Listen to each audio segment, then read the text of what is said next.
ما تجيش على الجرح.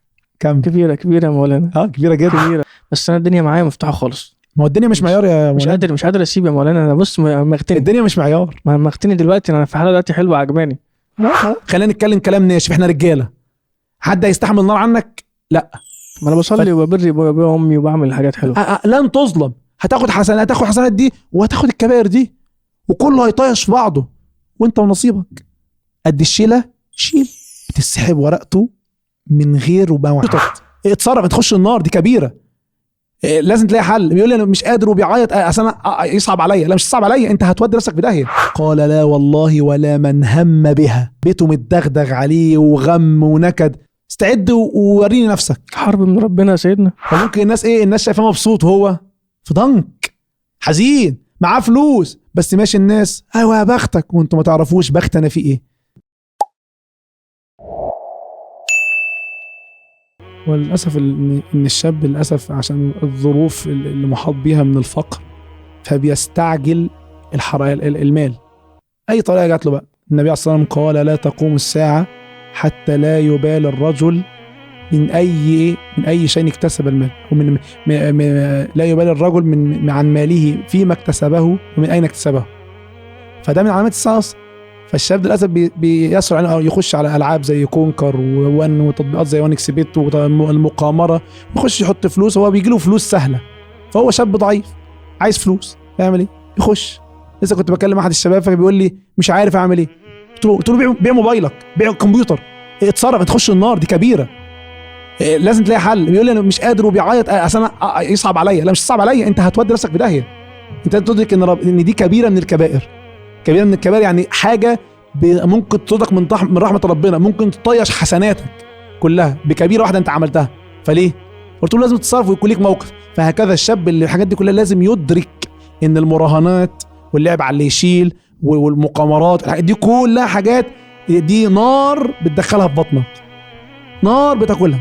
قال صلى الله عليه وسلم ومطعمه حرام وملبسه حرام وملبسه حرام وغذي بالحرام فأنا يستجاب لذلك. خلاص قفل كل حاجه عليه، قفل طريق ربنا ليه بماله الحرام. وانا مع الدنيا معايا حلوه. انا مش حاسس انت تقول لي حرام، بس انا الدنيا معايا مفتوحه خالص. ما هو الدنيا مش معيار يا مولانا. مش قادر اسيب يا مولانا. انا بص مغتني. الدنيا مش معيار. ما مغتني دلوقتي. انا في حاله دلوقتي حلوه عجباني. خلاص هتخليه يشيل. الدنيا مش يعني الغنى مش علامه رضا، والفقر مش علامه غضب. قال سبحانه وتعالى فأما الإنسان إذا ما ابتلاه ربه فأكرمه ونعمه فيقول ربي أكرمن، وأما إذا ما ابتلاه فقدر عليه رزقه فيقول ربي أهانا. قال الله سبحانه وتعالى كلا، ده غلط. هو قاعد في الغفلة سبحانه وتعالى، يعني قاعد في غفلة إيه وناسي. هيحسبون أنما نمدهم به من مال وبنين نسارع لهم في الخيرات بل لا يشعرون ولا يشعر. سبحان الله. فالله الله يعني ينشله من هذه الغفلة. طب اعمل ايه عمليا بقى؟ انت قلت مثلا بيع التليفون، بيع الكمبيوتر. اول حاجه شيل تطبيقات دي، ورجعت تاني صعب الدنيا. امشي بموبايل زراير، ادي موبايلك لوالدتك لوالدك، ابعد عن الصحبه دي كلها. معلش والله يا شيخ يوسف مفيش حد يستحق انك تتعذب عشانه. اصحابك بقى اللي بيخووك بيعملوك. خلينا نتكلم كلام ناشف. احنا رجاله. حد هيستحمل النار عنك؟ لا. فانت بتعمل ايه؟ لازم تتصرف. ارمي الموبايل، كسره، دغدغه. ادام انت مش عارف تحط حل ودي للمعصيه، اتعامل معاها بالعنف، والا هتودي بيك وتوديك النار.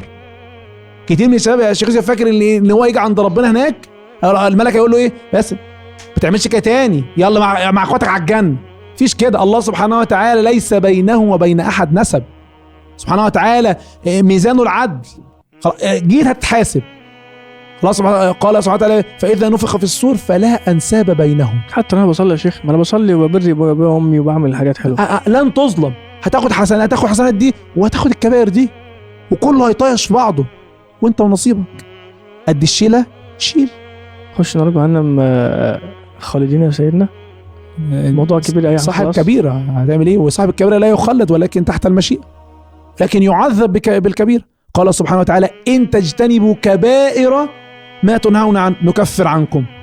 فاذا هو لما جاب الحاجات اللي ربنا حذر منها قال سبحانه وتعالى والذين يجتنبون كبائر الاثم والفواحش. فالله سبحانه وتعالى نبه ان الحاجات دي محظوره. ابعد عنها، إنما الخمر والميسر والأنصاب والأزلام رجس من عمل الشيطان فاجتنبوه لعلكم تفلحون.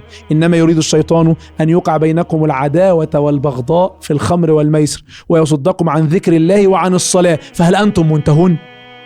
الرسالة واضحة، هتنتهي؟ ما خوفكش ده كله، هتنتهي إمتى؟ في ناس للأسف بتنتهي بمرض، في ناس بتنتهي بموت، في ناس تنتهي بموت. انا عاصرت شباب كتير كان اللي راجع منهم من قمار ومات، اللي حصل له حادث ومات، وما كانش متوقع ده كله، مش متوقع، بس فجأة لقى نفسه فين؟ خلاص بيقول قوم، من ربك؟ ما دينك؟ من الرجل الذي بعث فيكم؟ اضف الى ذلك ان لما نسمع عن من بعض الشباب بهذه الامور، سواء بقى اكل مال ربا، اكل مال حرام، دخول في مقامرات زي البرامج دي والكلام ده، بتلاقيه هو نفسه بعد فتره بيجي يعترف يقول لك والله العظيم أسوأ ما عملته في حياتي ان انا دخلت البرنامج ده، ان انا دخلت الموقع ده، ان انا حطيت الفلوس دي وخدت مش عارف منها، واخدت من الموقع الفلاني ده كذا كذا كذا لما راهنت فيه او حطيت فيه فلوس وخدتها ضعف من غير اي حاجه. بس انت ليه تستنى لما تشوف؟ ليه بقى؟ مفيش حد يعرف هيموت امتى، وامتحان الدنيا بتسحب ورقته من غير موعد. انت بتكون لسه بتكتب تلاقي ورقه اتسحبت، فاذا جاء اجلهم لا يستأخرون ساعه ولا يستقدمون. للاسف عمر العاصي ما هيلاقي لذة. قال ابن القيم في الدواء والدواء: هل يجد لذة الطاعة عاصي؟ قال لا والله، ولا من هم بها. مش هلاقيها. الله سبحانه وتعالى مش هيدوق الحاجات ديت لحد مصر على كبير، بل ستنزل عليه البلايا تترى. وانا والله ما رأيت احد مداوم على القروض الربوية عايش حياة سعيدة، بيته متدغدغ عليه وغم ونكد بالربا. هذا قدر ربنا، عقوبة إلهية. يا أيها الذين آمنوا اتقوا الله وذروا ما بقي من الربا إن كنتم مؤمنين فإن لم تفعلوا فأذنوا بحرب من الله ورسوله. استعد ووريني نفسك. حرب من ربنا يا سيدنا. نعم، انت ارتكبت كبيرة عظيمة نهى الله عنها.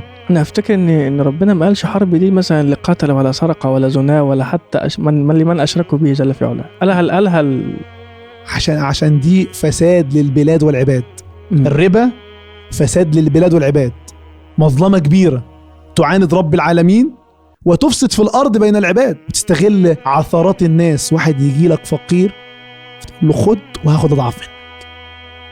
كان أولى بك أن تكون له سندا وتنصره.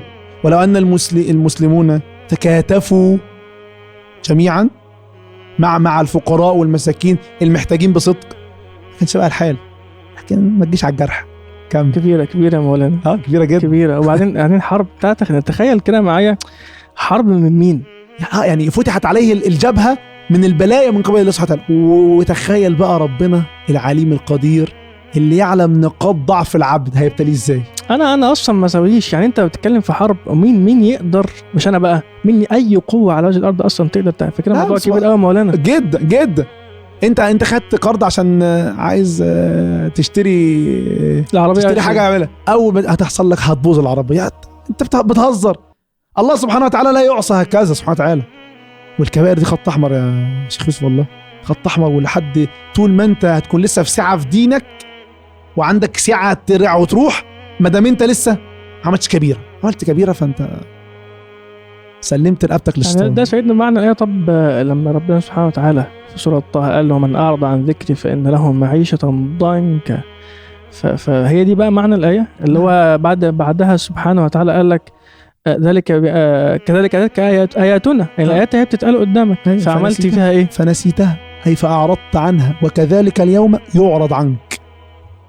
معيشة ضنكا، انت اللي اخترت الطريق. يعني خساره دنيا واخره. والمعيشه دي ايه؟ ده ضنك، الضنك ده عمل قلبي. فممكن الناس شايفاه مبسوط، هو في ضنك حزين، معاه فلوس، بس ماشي الناس ايوه يا بختك، وانتم ما تعرفوش بخت انا في ايه. تعاسه، بؤس، شقاء، ده كله ايه؟ في قلبه. لان جنه المسلم فين؟ او جنه الانسان فين؟ في قلبه. ان لله سبحانه وتعالى في الجنه، في الدنيا جنه، من لم يدخلها لم يدخل جنه الاخره، الا جنه التعرف على الله. عجبا لأمر المؤمن إن أمره كله له خير وليس ذلك إلا المؤمن. إن أصابته سراء شكر فكان خيرا له، وإن أصابته ضراء صبر فكان خيرا له.